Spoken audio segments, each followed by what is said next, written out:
ایران کا ایک ڈرائیور جو کہتا ہے میں ٹرک چلاتا تھا، پہلے زمانے میں مشہد میں برف باری بہت شدید ہوتی تھی، کہہ رہے مشہد سے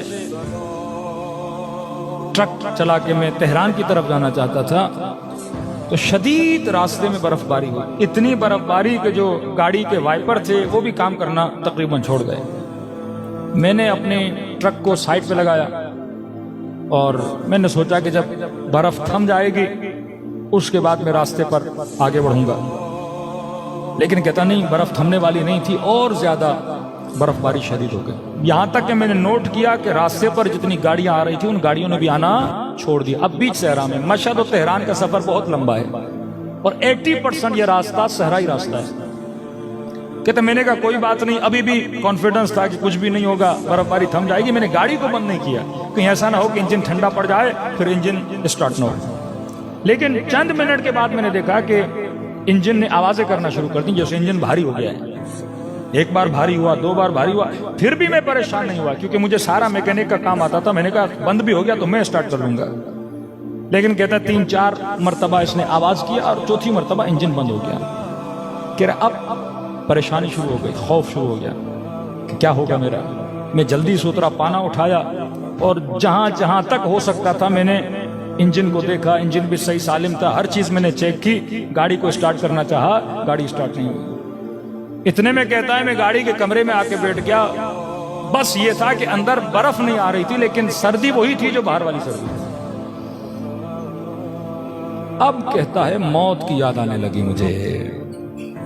میں نے کہا ڈرائیور اب تو تو مر گیا، اتنی سردی، سامنے سے کوئی گاڑی نہیں، انجن بھی بند ہو گیا، اور آہستہ آہستہ میں نے محسوس کیا کہ مجھ پر غنودگی طاری ہو رہی ہے۔ میں سمجھ رہا تھا کہ یہ غنودگی نیند کی نہیں ہے، اگر آنکھ لگی تو یہاں میں مر جاؤں گا۔ کہا نہ کہیں اپنی نسلوں کے ذہنوں میں امامت کے نظریے کو مضبوط کرو گے تو یہ بچ جائیں گے۔ کہتے اچانک کسی مجلس میں کسی مولانا کا جملہ سنا تھا کہ شیعو ہم وہ ہیں جن کا امام زندہ ہے۔ تو کہتا ہے میں نے 3 مرتبہ زبان سے جملہ کا یا صاحب الزمان ادرکنی، مولا میری مدد کو آئیے، مولا میری مدد کو آئیے۔ کہہ رہے جب یہ کہہ رہا تھا تو شاید ہمارے برادر یہ سوال کریں کہ اس نے یا اللہ مدد کیوں نہیں بولا۔ کہتا ہے میں نے یہ نہیں بولا اے اللہ میری مدد کر، میں نے کہا یا صاحب الزمان ادرکنی، خود ہی کہتا ہے۔ کہتا ہے مجھے شرم آ رہی تھی کہ میں اللہ سے مدد مانگوں، کہ کس بات پہ؟ کہتا ایک تو میں نماز کا پابند نہیں تھا، دوسرا یہ میرے اندر ایک گناہ کبیرہ کی بیماری تھی۔ تو اللہ بھی تو بولے گا نا اب جب مشکل میں آئے ہو تو ابھی میرا نام لے رہے۔ تو میں نے کہا امام زمانہ کی آبرو ہے اللہ کے دربار میں، تو امام سے توسل کیا کہ مولا میں بہت گنہگار ہوں، آپ سے توسل کر رہا ہوں کہ اللہ کے دربار میں وسیلہ بن جائیں تاکہ میرے اوپر کوئی رحمت آ جائے۔ اور میں نے وعدہ کیا کہ آج کے بعد نماز کی پابندی کروں گا، اور وہ گناہ جو میں ممبر سے بتا نہیں سکتا، جو بہت قوی گناہ کی عادت تھی اسے، اس گناہ کو میں کیا کروں گا، ترک کر دوں گا۔ کہتا ایسے ہی اپنے خیالوں میں سوچ رہا تھا کیا ہوگا، بچوں کا کیا ہوگا، مر جاؤں گا کیا ہوگا، چھوٹی بچی تھی میری اس کا کیا ہوگا۔ انسان جب موت کو دیکھتا ہے تو یہی خیالات اس کے ذہن میں آتے ہیں۔ کہتا اتنے میں نے دیکھا اس شدید برف باری میں ایک شخص آ رہا ہے اور ہاتھ میں پانا ہے۔ کہتا میں نے یہ سمجھا کہ آگے کسی کی گاڑی خراب ہوئی ہے اور وہ مدد مانگنے کے لیے آ رہا ہے، تو میں نے اپنا شیشہ نیچے کیا، میں نے کہا جی آپ یہاں پہ کیا کر رہے ہیں؟ انہوں نے کہا آپ کیوں کھڑے؟ میں نے کہا میری گاڑی خراب ہو گئی ہے۔ کہا ٹھیک ہے میں آپ کی گاڑی کو دیکھتا ہوں۔ میں نے کہا میں خود میکینک ہوں، سب کچھ دیکھ لیا۔ کہا نہیں ہم بھی تھوڑا دیکھ لیتے ہیں، جب میں کہوں تو اسٹارٹ لگانا۔ کہتا ہے واللہ میں نے نوٹ کیا کہ جب اس نے انجن کے اوپر صرف اس نے اپنے ہاتھ رکھے، یہاں تک کہ اس نے کوئی پانا وانا بھی نہیں لگایا، نہیں، صرف اس نے ہاتھ رکھے اور مجھے کہا کہ کیا کرو، اسٹارٹ کرو۔ کہتا ہے یہاں میں نے اسٹارٹ کیا، میری گاڑی کیا ہو گئی، اسٹارٹ ہو گئی۔ وہ پلٹ کے واپس آئے، لیکن میں نے کہا کہ دیکھیے یہ گاڑی پہلے بھی اسٹارٹ تھی، بند ہو گئی، اس کے اسٹارٹ ہونے کا فائدہ کیا؟ یہ پھر 10 کلومیٹر آگے جاؤں گا پھر بند ہو جائے گی۔ انہوں نے کہا نہیں اب بند نہیں ہوگی، یہ تجھے اپنے مقصد تک پہنچا کر رہے گی یہ گاڑی۔ میں نے کہا آپ کو کیسے یقین تھا؟ میں کہہ رہا ہوں نا اب یہ تمہاری گاڑی بند نہیں ہوگی، مقصد دے جائے گی۔ تو میں نے کہا کہ اے بزرگوار آپ اتنی سردی میں کھڑے ہیں، آئیے میری گاڑی میں بیٹھیے، میں آپ کو آپ کی گاڑی تک پہنچاؤں۔ کہا نہیں کوئی ضرورت نہیں ہے۔ کہا آپ کی گاڑی خراب ہے، ذرا اس کو ٹچنگ کر کے یہاں سے لے جاتے ہیں۔ کہا اس کی بھی ضرورت نہیں۔ کہا میں آپ کی کوئی خدمت کر سکتا ہوں؟ کہا ہمیں کسی خدمت کی ضرورت نہیں۔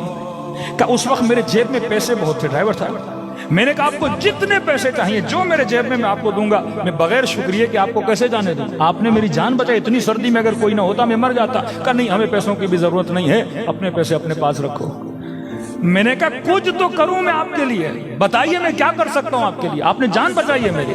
کہا کچھ نہیں، بس جو دو وعدے کیے ہیں نا مجھ سے، ان وعدوں پہ عمل کرو۔ کہا بس یہ کہنا تھا، وہ میری آنکھوں سے اوجھل ہو گئے۔ یہ ڈرائیور کہتا ہے میں گاڑی سے اترا، کبھی ادھر دوڑوں کبھی ادھر دوڑوں، کبھی گاڑی کے پیچھے جاؤں لیکن مجھے نظر نہیں آتے۔ کہتے ہیں گاڑی اسٹارٹ کی، وہاں سے لے کر گھر تک میرے آنسو نہیں رکے کہ میں کتنا بدبخت تھا، میرا امام زمانہ کھڑا تھا لیکن میں نے اپنے امام زمانہ کو پہچانا نہیں۔ کہتا دیر رات کو گھر پہنچا، اپنے بچوں کو سفرے پہ بٹھایا، بیوی کو سفرے پہ بٹھایا، اور میں نے کہا اے میری زوجہ، اے میرے بچوں، آج کے بعد زندگی گزارنے کا طریقہ میں بدلنے والا ہوں۔ آج کے بعد نماز وقت پہ پڑھیں گے۔ زوجہ کو کہا دیکھ آج کے بعد اپنے حجاب میں سستی نہ کرنا۔ بچوں کو سمجھایا کہ بچوں یہ کرنا۔